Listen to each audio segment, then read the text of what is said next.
Hi, welcome back to the control room of Audio Logic. For this video, I'm going to talk a little bit about internships and studio etiquette and give you some pointers on how to go out there and possibly find an internship of your own. I've had my studio now for nearly 23 years, and I've learned a little bit about how to interact with clients. One of the things that I've noticed about young people that are coming into this industry, especially those that have gone through recording and audio engineering programs, whether it's at a university or a community college, or maybe a specialized school that offers certificates and degrees in audio engineering and production, is that they don't spend an awful lot of time talking about the psychology of working with clients and owning or working in a recording studio. Now, this is unfortunate because I would have to say that it is a good portion of being successful. It's not only knowing about what kind of microphones and how to set up the equipment, make great recordings and do good mixes. That's of course beneficial, but you also have to realize that this is a service industry. We're here to service the client, and we're here to help them realize their dreams. We're not here to express our opinions or our musical identities and impose them on our customers and clients. We're here to help them. Now, music is a very personal issue for a lot of people. They may feel unsure or self-conscious about their music and not willing to really share and be open with it about people they don't know that well.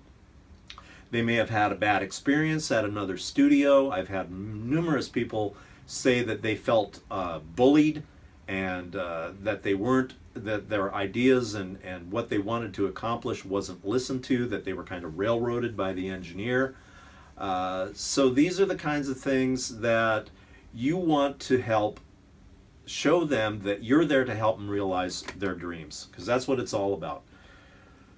So let's say you're working in a recording studio, or maybe you've set up your own studio, and the client calls you up or emails you or gets in touch with you by a referral that they've heard from somebody else, and they want to check out your studio. So what do you want to do to prepare for that meeting? Well, first of all, you want to find out a little bit about what their music is like and what it is that's driving them and what it is that they want to accomplish. Are they a singer-songwriter, an independent artist? Maybe they're a member of a band. Maybe they are composing and writing songs for the first time. Maybe they're doing a Christmas CD that they only intend to share with their friends and family. So doing a little bit of research, if they've got a YouTube site or maybe a SoundCloud or Bandcamp, you want to go there and do a little preliminary work, finding out what it is that they're doing so that you can talk to them about helping them get to the next stage of whatever it is that they're trying to do. So then when they come in, you want to make your studio warm and inviting. You want to make sure that the temperature's good. You want to make sure that the place is clean. It's not cluttered with a bunch of junk and cables lying around. You want to have some examples ready for them to listen to that may be specifically geared for the genre of music that they're interested in recording. Best would be some things that you've recently recorded that you could play for them that would suit the style of music that they're looking to record. So you want to impress upon them that you are there to help them realize their dream and service them in a way that's going to accomplish their goals. This is a service industry. You've got to remember that. So I'm always very careful about not telling my clients that I'm going to make the record for them or sound the way that I like it to sound or want it to sound, that I'm going to work with them to help them achieve this goal and realize this dream that they have.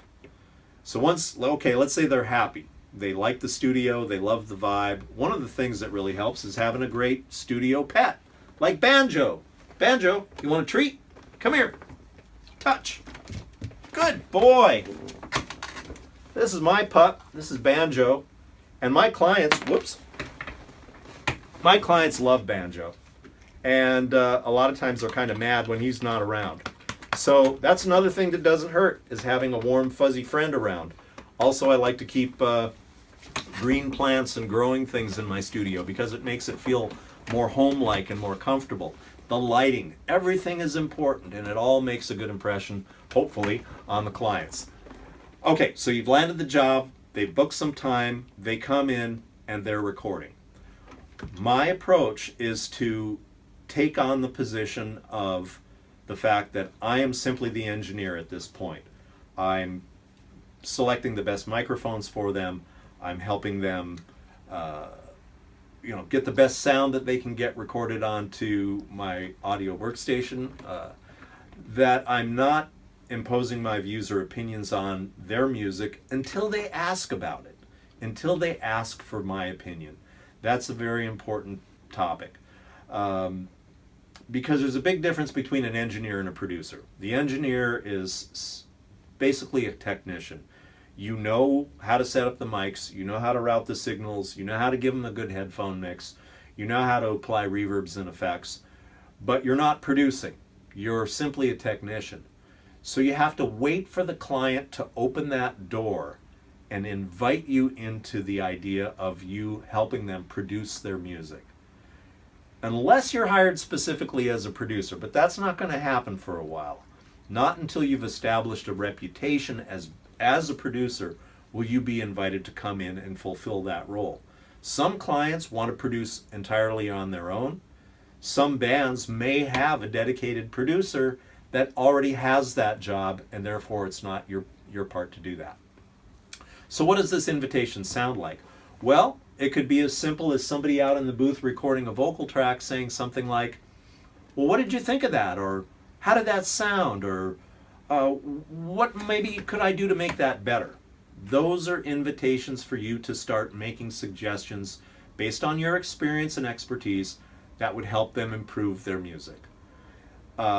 They could say, well, what do you think about the arrangement of the song? Or maybe the tempo's not right, or maybe they're struggling with an issue, having a hard time with a background harmony track. There's all kinds of opportunities that will present themselves for you to assist them in ways that go beyond just the technical side of making and recording music. But you have to wait for that invitation. And once it happens, once they say, well, what do you think about the effects on this song? Or what do you think we could do to make this song sound better? Or do you think we need this guitar part? Or should we try this? All of those are invitations for you to step up to the plate, put on your producer hat, and start working in a creative and collaborative sense with them. So watch that line, because you don't want to cross it until you're asked to. So let's say you want to go out and get yourself an internship. Now, the recording industry is one of the few industries where there is still very much an apprentice-based environment to the industry. In other words, you start at the very bottom level, you're invited in a low-paying or even a non-paid position, and you slowly work your way up into an assistant engineer, second engineer, freelancer, staff engineer, or producer. So it's a process, and it takes time. Now, I get a lot of requests for especially students that have come out of recording programs that are looking for internships at my studio. And a lot of them take not a very good approach at doing that. First of all, I will often get just an email from somebody with an attached resume, and all they do is they talk about themselves. They say, I just finished this program, and I'm proficient in these things, and music is my passion, and do you have any internships available? And then I never hear from them again. Well, first of all, I rarely reply to that initial email because I want to find out whether or not they're persistent. Persistence is key because there's a lot of competition out there. There are a lot of schools churning out students that have taken courses. Maybe they've got a certificate or a degree from a school, university, community college. And everybody wants to do this. I mean, why not? It's a great industry to help people make music and be involved in music. So there's a lot of competition, and you have to keep that in mind. So when you approach a recording studio for an internship, you want to first of all do your research about them. Find out what kind of music they've done. How long have they been around? What are the names of the people that work there? So when you send that initial email, it's not just a dear sir or hello or even no intro at all, but make it personal. Talk about, hey, I'm looking for an internship.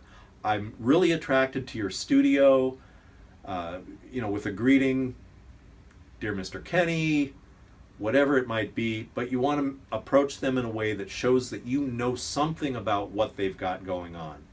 And then talk about how you could be of benefit to them. Now, that first email isn't going to be enough. You need to follow up. You need to follow up with another email. So if you haven't heard from them in a week, hit them again. Better yet, make a phone call. But even better than that is actually showing up and showing that you've got an interest.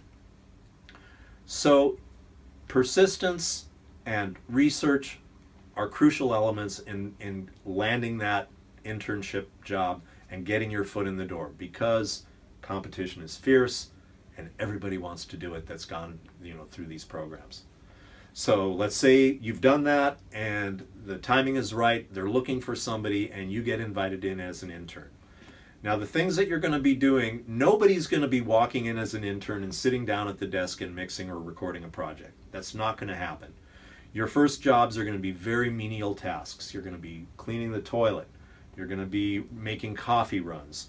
You're going to be cleaning up cables. You're going to be sweeping the floor. You're going to be helping, with maintenance tasks.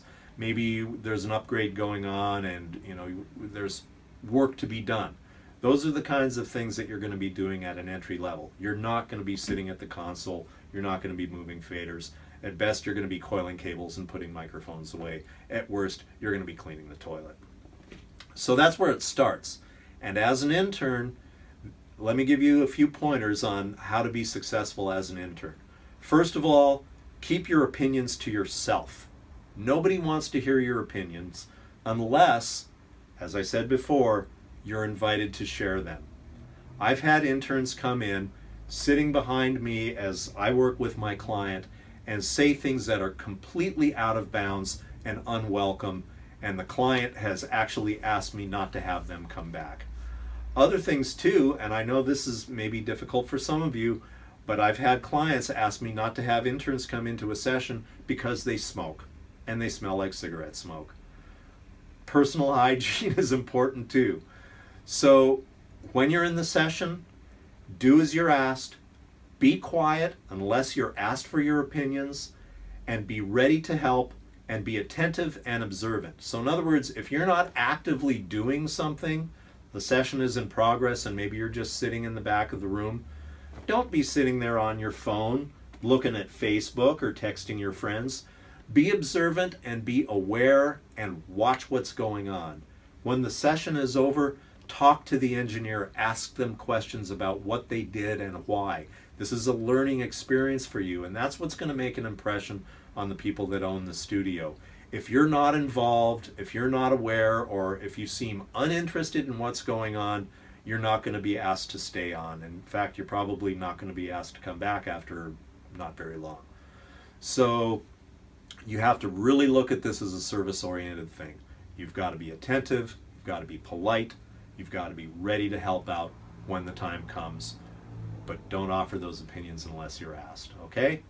So those are just a few pointers. If you have any other questions about how to get involved in the industry, there are a lot of other options besides recording studios.